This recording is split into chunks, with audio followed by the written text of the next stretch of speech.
WhatsApp everyone, welcome back to the channel. तो guys हम लोग आ चुके हैं आज हमारे डे 6 पे of our 21 days revision series. और आज आप लोग डे कंप्लीट करोगे तो I really want you all to appreciate yourself. अपने आप के लिए ताली बजाना, जो चीज़ आपको अच्छी लगती है वो अपने लिए मार्केट से लेके आना और पूरी फैमिली के साथ सेलिब्रेट करना इस चीज़ को, क्योंकि this is a 3 weeks program और आज हमारा फर्स्ट वीक कंप्लीट होने जा रहा है। कल संडे है, कल आपके लिए एक और चीज़ लेके आऊँगा मैं बहुत अच्छी, लेकिन वो मैं रात को इको की वीडियो में बताऊँगा। बट जो मोस्ट इंपॉर्टेंट पार्ट है वो ये है कि आप लोगों ने मेहनत करी है, आप लोग बने रहे इस सीरीज़ में। बहुत सारे ऐसे बच्चे हैं जो बीच में डिस्कनेक्ट हुए, बट कल मुझे बहुत सारे मैसेजेस आए मेरे इंस्टाग्राम पे कि सर वो मोटिवेशन वाला वीडियो देख के अब लग रहा है कि हम दोबारा से शुरू करेंगे।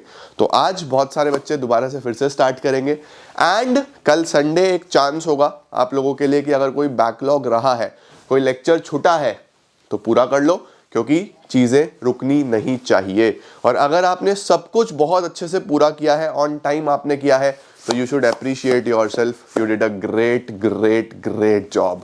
और बस 2 हफ्ते की बात और है, जस्ट 15 डेज और हैं और चीज़ें हो जाएंगी। तो आज कमेंट्स में होना चाहिए sir day 6 done, 15 more to go and we are very very excited as well as we are ready to rock. चलिए जल्दी से लेट्स बिगिन।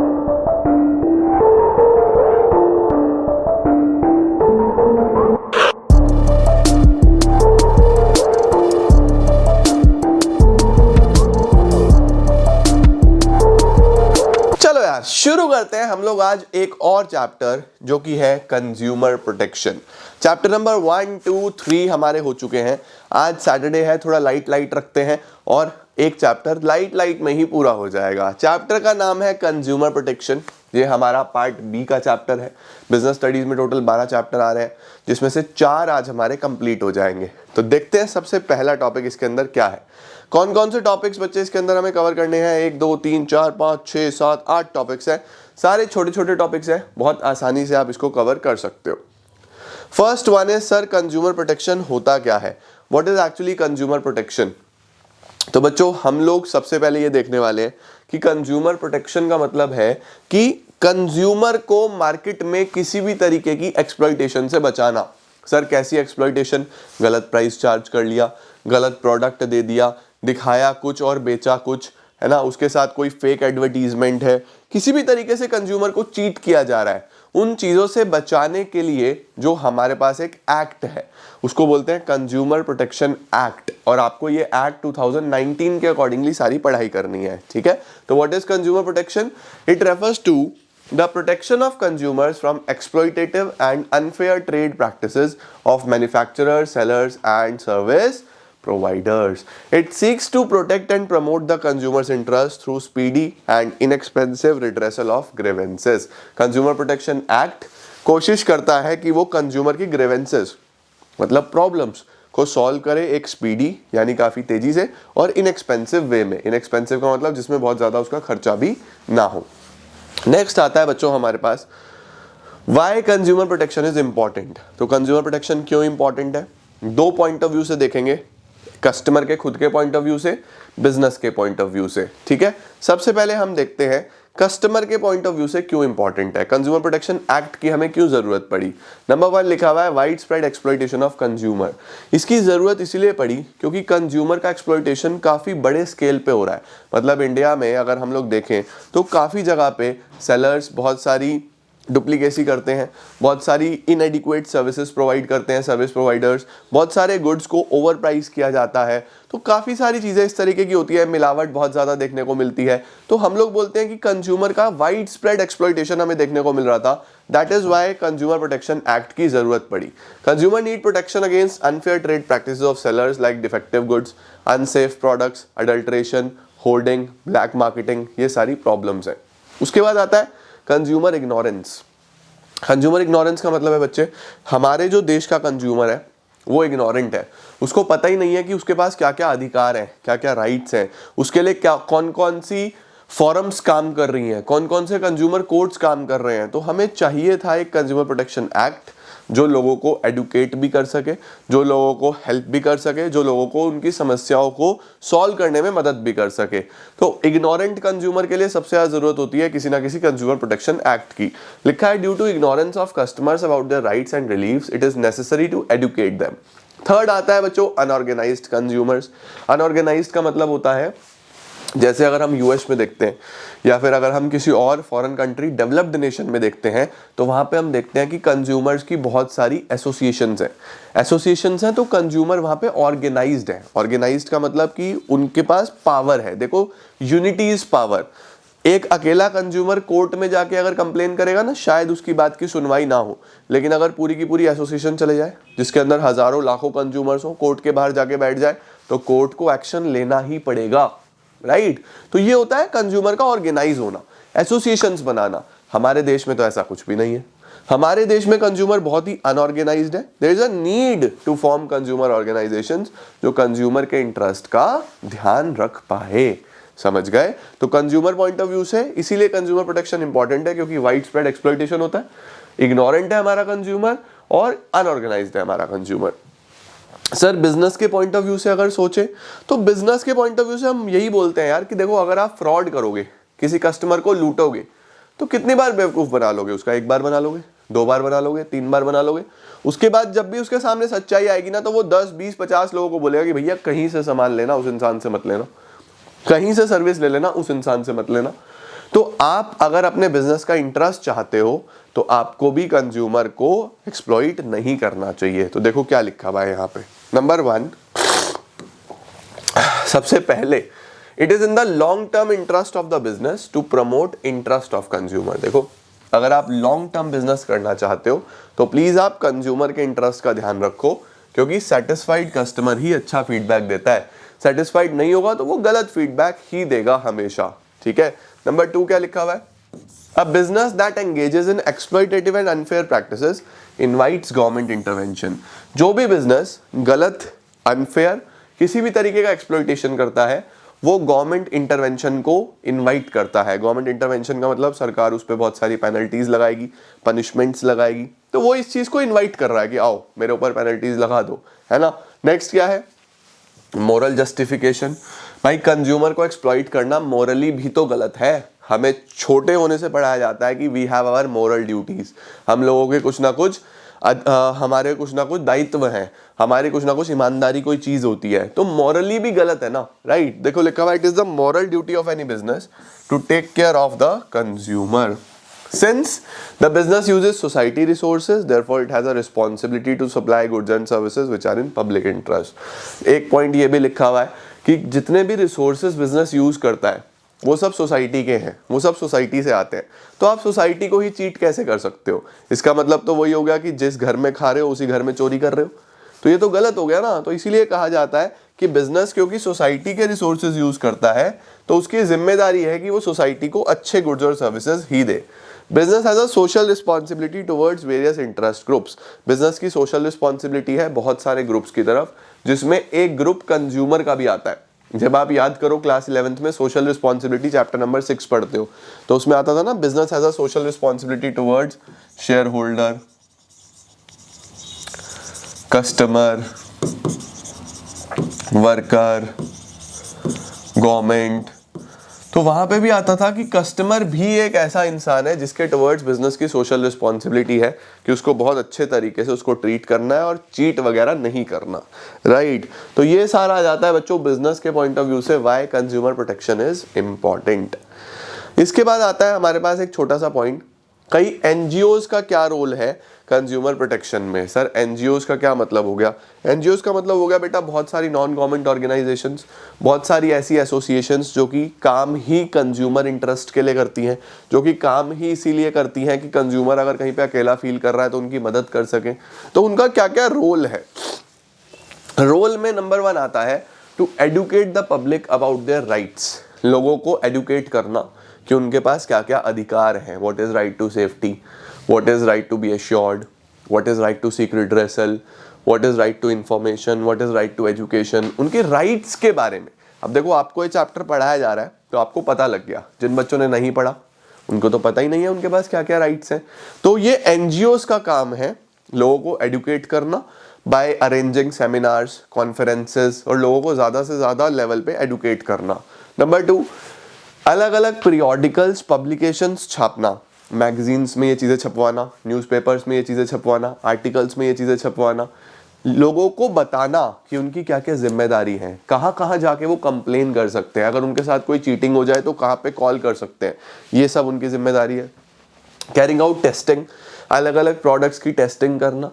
कंज्यूमर एनजीओज ये भी काम करती हैं कि जो प्रोडक्ट दिखाया जा रहा है क्या एक्चुअल में वो बेचा भी जा रहा है, जो कंटेंट में लिखा है क्या एक्चुअल में उसके कंटेंट में वो है भी। तो ये बहुत इंपॉर्टेंट होता है एक कंज्यूमर एनजीओ के लिए कि वो टाइम टू टाइम प्रोडक्ट्स की टेस्टिंग कराती रहे। उससे एक तो सेलर के मन में डर रहेगा कि अगर कोई एनजीओ टेस्ट कराने के लिए आ गई और वो ना निकला तो दिक्कत हो जाएगी, और दूसरा कस्टमर को अच्छा प्रोडक्ट मिलेगा। नेक्स्ट लिखा है encouraging customer to strongly protest and take an action against exploitative practices. हमारे यहाँ ये भी बहुत प्रॉब्लम है, फ्रॉड हो गया ना अगर, तो कस्टमर कुछ बोलता ही नहीं है, किसी भी तरीके से कुछ भी नहीं बोलेगा। तो जब कुछ भी नहीं बोलेगा तो वहां पे क्या होता है कि सामने वाले को और ज़्यादा मौका मिलता है ऐसे फ्रॉड्स करने का। इवन ऐसे फ्रॉड्स मैंने टेलीग्राम पे भी देखे। मैंने टेलीग्राम खोला, मैं लोगों को अपने इंस्टाग्राम पे ही बताता रहता हूँ कि मेरे जितने भी अकाउंट्स हैं वो सब वेरीफाइड अकाउंट्स हैं, सारे के सारे ब्लू टिक वाले अकाउंट्स हैं, राइट, चाहे वो कोई भी सोशल मीडिया हो। तो पहली चीज़ तो ये। दूसरी चीज़, मैं कभी भी बच्चों को किसी भी शेयर को खरीदने के लिए या किसी भी डिवेंचर को खरीदने के लिए या किसी भी, मैं कभी ये नहीं बोलता कि तुम्हारे पैसे मैं बनवा दूंगा, मैं तुम्हारे पैसे डबल करवा दूंगा। मैं कभी ऐसा काम करता ही नहीं हूँ। आपने मुझे कभी देखा है यूट्यूब पे ये चीज़ पढ़ाते हुए या बताते हुए? मैं कोई शेयर मार्केट की टिप्स नहीं देता। बट मेरी फोटो लगा के बहुत सारे ऐसे टेलीग्राम चैनल्स बने हुए हैं जहाँ पे ये लोग ऐसा कर रहे हैं। मुझे समझ नहीं आता, उन लोगों ने ऑडियो नोट्स भी डाले हुए हैं।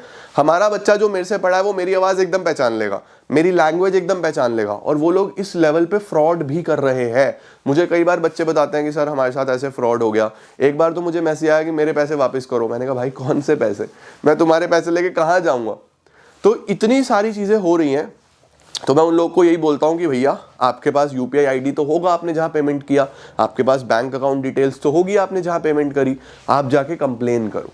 मैं अपने लेवल पे भी करता हूँ और मैं उनको भी बोलता हूँ कि जाके पुलिस कंप्लेन बोल दो, कर दो कि मैंने इस नंबर को पैसे भेजे, इतने पैसे भेजे, इस यूपीआई आईडी पे भेजे, और अगर कोई भी ऐसा कर रहा है तो जाके कंप्लेन करो। अगर आप लोग कंप्लेन नहीं करोगे तो उन लोगों को और मौका मिलेगा ऐसे फ्रॉड्स करने का, समझ रहे हो? तो it is very important for a customer to strongly protest and take initiative against all these, और उनको कॉल करके जितनी हो सके गाली दो कि भैया रजत सर ऐसा काम नहीं करते, उनके नाम से फ्रॉड करने बंद करो।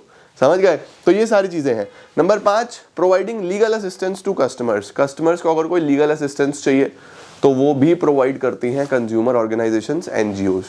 लीगल असिस्टेंस का मतलब कोई लीगल हेल्प चाहिए, राइट। नेक्स्ट आता है कंप्लेंट्स करना in various consumer courts on behalf of the consumer.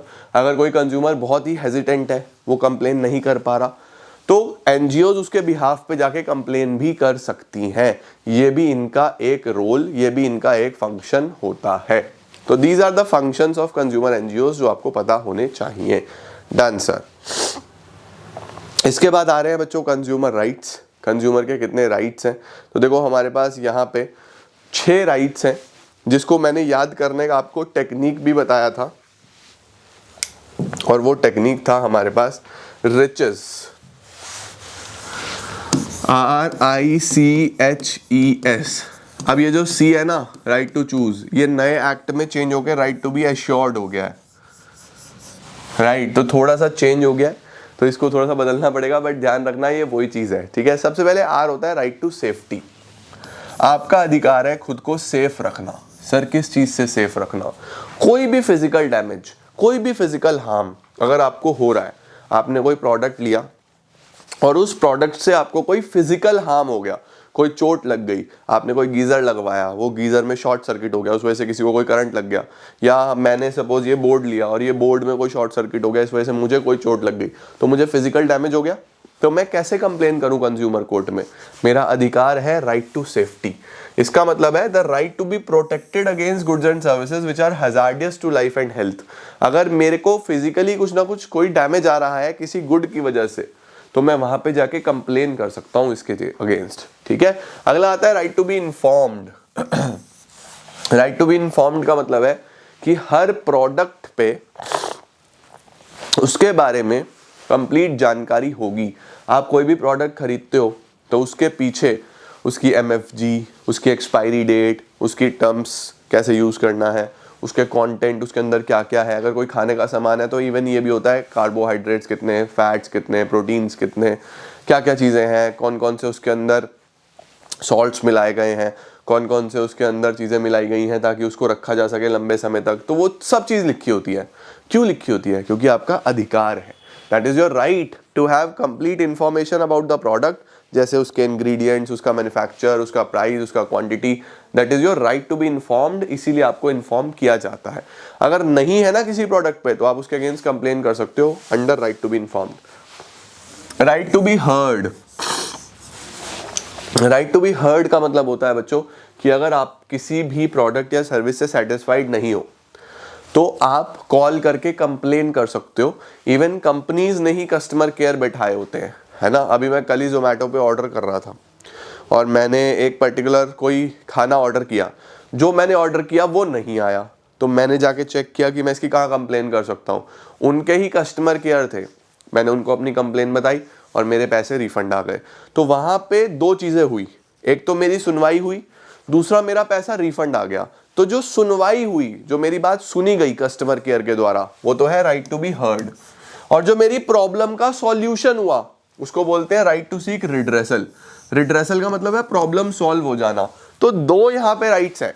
एक राइट है जिसमें आपकी सुनवाई होगी, आप अपनी बात रख सकते हो, आपको सुनने के लिए कोई ना कोई होगा, उसको बोलेंगे राइट टू बी हर्ड।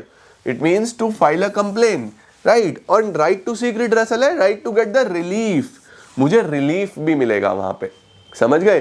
कई बार होता है सिर्फ कंप्लेन हो गई रिलीफ नहीं हुआ, कई बार होता है कि दोनों चीजें हो गई। तो सिर्फ कंप्लेन हुई तो हर्ड, कंप्लेन भी हो गई, रिलीफ भी हो गया तो राइट टू सीक रिड्रेसल। ठीक है। राइट टू बी एश्योर्ड का क्या मतलब होता है? पहले इसको हम राइट टू चूज बोलते थे या राइट ऑफ चॉइस बोलते थे, तो राइट ऑफ चॉइस को अब राइट टू बी एश्योर्ड कर दिया गया है। इसका मतलब आपको कोई भी प्रोडक्ट जल्दीबाजी में लेने की जरूरत नहीं है। आप मेक श्योर करो कि आप आराम से चॉइस कर सको। आपके पास मल्टीपल वैरायटी ऑफ प्रोडक्ट्स होंगे, आपको दिखाया जाएगा, आपको फोर्सफुली कोई भी प्रोडक्ट बेचा नहीं जाएगा। You have the right to be assured. पहले आप एश्योर हो जाओ, उसके बाद आप कोई भी सामान लेना। Right of freedom to choose from a variety of products. ठीक है। उसके बाद right to consumer education. What is right to consumer education? जैसे आपको पढ़ाया जा रहा है ये चैप्टर, तो ये आपका अधिकार है कि हर कंज्यूमर एजुकेटेड होना चाहिए about the rights, about the responsibilities, about the consumer protection act. तो आपको ये पढ़ाया जा रहा है ना, तो ये आपका अधिकार है। The right to acquire knowledge about consumer rights and consumer reliefs. तो 6 चीजें आ गई बच्चों। Right to safety, right to be informed, right to be heard, right to seek redressal, right to be assured, right to consumer education. देखो यहाँ से right to safety आता है, ये आ जाता है हमारे पास राइट टू बी इन्फॉर्म्ड, ये राइट टू चूज आता था लेकिन अब राइट टू बी एश्योर्ड हो गया उसका नाम। Right to be heard, education, seek redressal. तो इसको इस तरीके से हमने याद करे थे। 6 राइट्स हो गए बच्चों। Then we have 3 tier redressal machinery. Sir what is 3 tier redressal machinery? 3 tier redressal machinery का मतलब है कि हमारी प्रॉब्लम्स को सॉल्व करने के लिए हम कहाँ पे जा सकते हैं, क्या हमारे पास ऑप्शंस अवेलेबल हैं। तो हमारे देश में बच्चों 3 तरीके के कंज्यूमर कोर्ट्स बनाए गए हैं।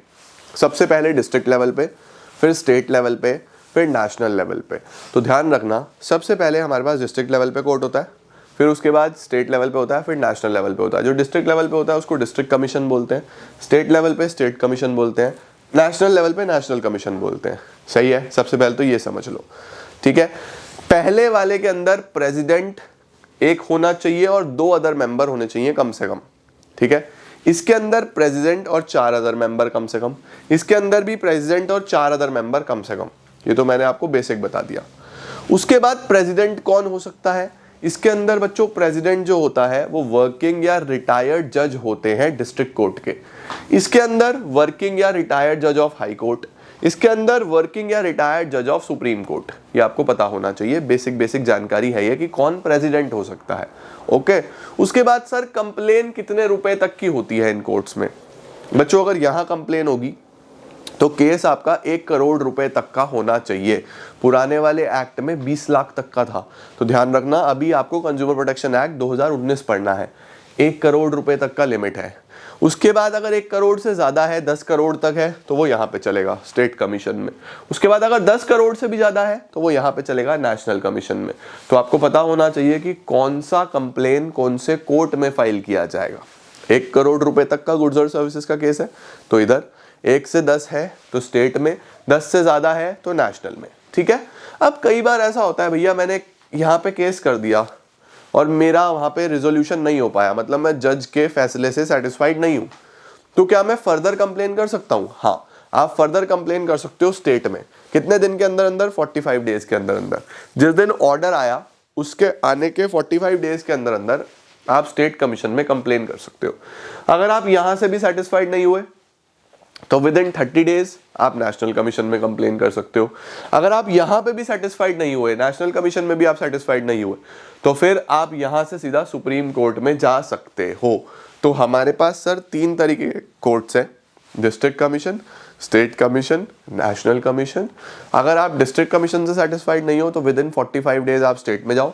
स्टेट से भी सेटिस्फाइड नहीं हो तो विद इन 30 डेज आप नेशनल में जाओ, लेकिन पहुंच जाओ। ठीक है। तो दिस इज हाउ हमारे पास 3 टियर रिड्रेसल एजेंसी है जो डेवलप करी गई है by the government, by the act, जिसके अंदर कस्टमर कंप्लेन कर सकता है। Done sir. अब आता है बच्चों क्या क्या रिलीफ अवेलेबल है कंज्यूमर के पास। अगर कोई कंज्यूमर का एक्सप्लॉइटेशन हो रहा है तो उसके पास क्या क्या रिलीफ्स अवेलेबल है।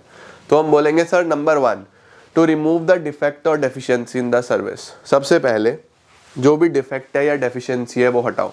अगर कोई सर्विस है तो उसमें से डिफेक्ट हटाओ। दूसरा, अगर कोई प्रोडक्ट खराब है तो फिर उसको रिप्लेस करो। सर अगर रिप्लेस नहीं हो सकता तो फिर आप पैसा रिफंड करो। सर अगर पैसा रिफंड के साथ साथ मुझे कोई नुकसान भी हुआ है तो आप उसमें मुझको कंपनसेशन भी दो उसका। तो सबसे पहले देखो, सर्विस के बदले में तो भाई अगर सर्विस इनएडिक्वेट है तो पैसा ही रिफंड होगा।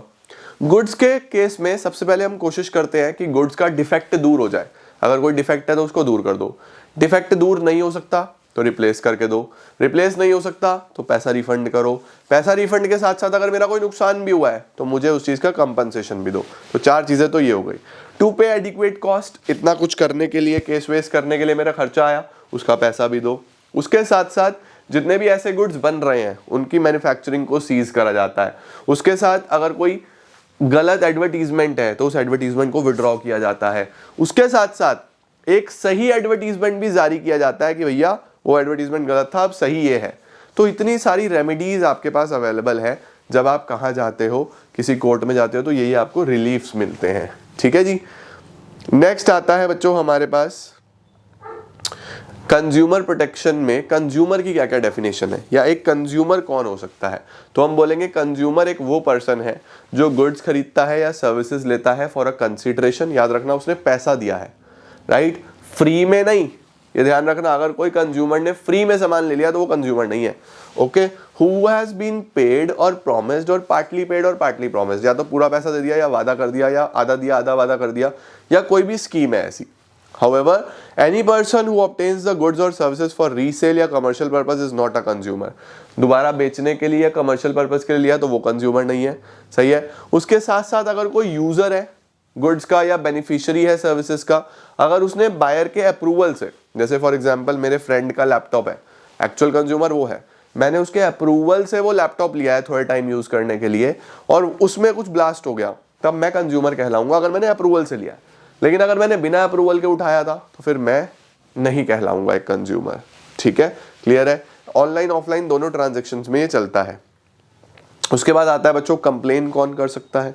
सर कंप्लेन कोई भी कंज्यूमर कर सकता है, कोई भी कंज्यूमर एसोसिएशन कर सकती है, कोई भी गवर्नमेंट कर सकती है, एक या एक से ज्यादा कंज्यूमर कर सकते हैं on behalf of many consumers. मतलब सपोज पूरी कॉलोनी कोई इस तरीके का फ्रॉड कर गया तो 2-4 लोग आके कंप्लेन कर सकते हैं पूरी कॉलोनी के बिहाफ पे।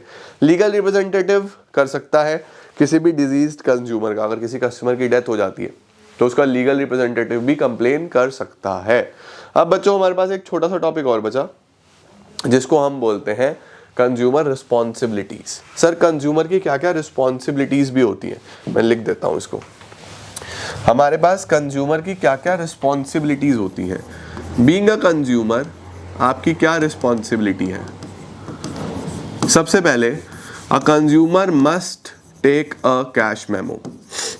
सबसे पहले बच्चों आपको कैश मेमो लेना ही लेना है।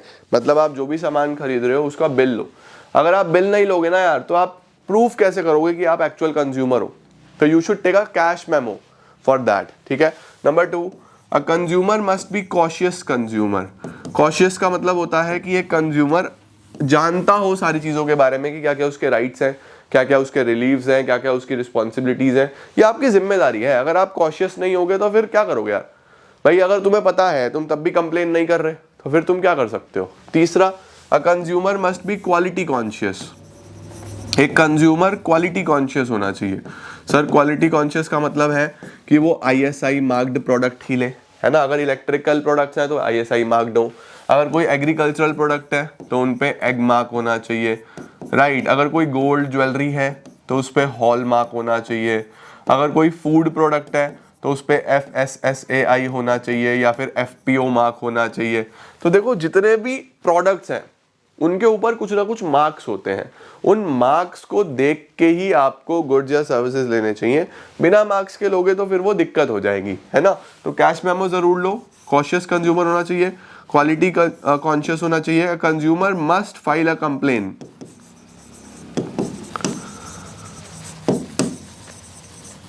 अगर कस्टमर के साथ कोई फ्रॉड हुआ है तो उसको कंप्लेन करनी चाहिए। उसको घर पे बैठना नहीं चाहिए कि भैया वो घर पे बैठ गया, उस चीज की कंप्लेन ही नहीं कर रहा, ये गलत हो जाएगा। तो एक customer must file a complain against any problem. Number 6, complain must be genuine. Complain must be genuine. अब बहुत सारे लोग ऐसा फ्रॉड करते हैं कि भैया मिंत्रा से सामान मंगा लिया, किसी ऑनलाइन ऐप से सामान मंगा लिया, उसके बाद यूज करा और फिर वापस कर दिया। तो यार ऐसा नहीं होना चाहिए। अगर उन्होंने 10 दिन 15 दिन आपको रिटर्न करने का मौका दिया है, दैट डजंट मीन कि आप उस चीज का अननेसेसरी एडवांटेज लो। तो एक कस्टमर को हमेशा जो कंप्लेन करनी चाहिए वो जेन्युइन कंप्लेन करनी चाहिए, ये उसकी जिम्मेदारी है। तो एक जिम्मेदार कस्टमर क्या क्या कर सकता है? कैश मेमो ले, कॉशियस होना चाहिए, मतलब उसको अपने बारे में पता होना चाहिए, क्वालिटी कॉन्शियस हो, कंप्लेन फाइल करे, कंप्लेन जेन्युइन होनी चाहिए। इस तरीके की चीज़ें, ये सब कंज्यूमर की रिस्पॉन्सिबिलिटीज़ में आ जाती हैं। I am very much hopeful बच्चों आप लोगों को रिस्पॉन्सिबिलिटीज़ भी समझ आ गई होंगी। और इसी के साथ लेडीज़ एंड जेंटलमैन हमारा ये चैप्टर समाप्त हो जाता है। 4 चैप्टर्स आप लोगों ने रिवाइज करे हैं। आज इसकी NCERT खोलो, एक रीडिंग लगाओ, वही वाले काम आपने वीडियो देख ली। रीडिंग, लर्निंग एंड राइटिंग, चारों चीज़ें हो जानी चाहिए, राइट। कल संडे है, कल आराम से बैठ के चारों चैप्टर्स को गो थ्रू कर लेना। कोई टॉपिक याद नहीं आ रहा तो याद कर लेना, और कल सबकी हेडिंग्स एक जगह लिख लिख के देखना। एक कॉपी लेना, टॉपिक्स पहले लिख लेना और फिर उसकी हेडिंग्स खुद से लिख के देखना कि आपको याद आ रही है नहीं आ रही है। जो नहीं याद आ रही उसको याद करो लिखो, याद करो लिखो। कल संडे का पूरा फायदा उठाना है। मैं संडे का गैप बीच में इसीलिए देता हूँ कि बच्चा थोड़ा उसका कोई बैकलॉग है वो कवर कर ले, लर्निंग कर ले, रिवीजन कर ले। रिवीजन करोगे चीज़ें अच्छी रहेंगी, रिवीजन नहीं करोगे तो गड़बड़ हो जाएगी। तो इट इज़ वेरी इंपॉर्टेंट कि आप आराम से बैठो, चीज़ें करो और अपना सब्जेक्ट प्रिपेयर करो। Thank you so much guys for joining in. थोड़ी देर में मिल रहे हैं अकाउंट्स में और इसी एक्साइटमेंट के साथ चीज़ें खत्म करेंगे और आगे बढ़ेंगे। Thank you so much everyone.